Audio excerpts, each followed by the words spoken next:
Rodchenko is this amazingly schizophrenic figure in the history of modern art, in that he began as a painter and sculptor. He established an international reputation as a very important part of the Russian avant-garde in the teens. And then, in the early 20s, he turned his back on it all and embraced photography as the medium of his era. Alexander Rodchenko, if we use contemporary language, it's multimedia artist. He was part of this great Russian avant-garde that was very involved with formal innovation. A lot of his work featured the same kind of very dynamic diagonal lines that he later used in his photomontage and his photography.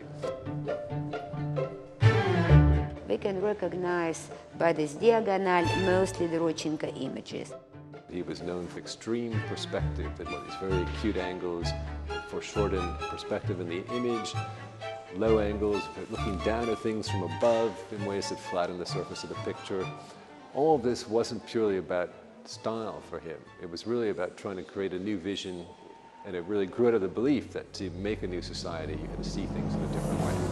To change our vision, it means change the reality, because they would like to change the world, they would like to change the nature, and they would like to change the human nature.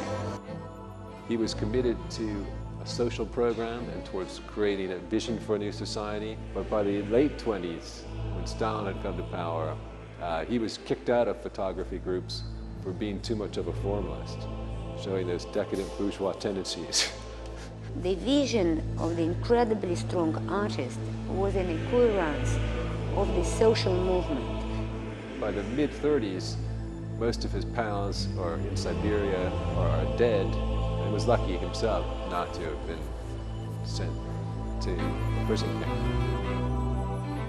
By the end, in the 40s, you see that he's photographing ballets and clowns at the circus, and rather than looking outwards with his vision into the streets and into the life of Russians, he'd had to turn away from all that. He's important as being part of a general revolution in photography that took place not only in Russia but across Europe in the 1920s, when there was a great deal of experimental work.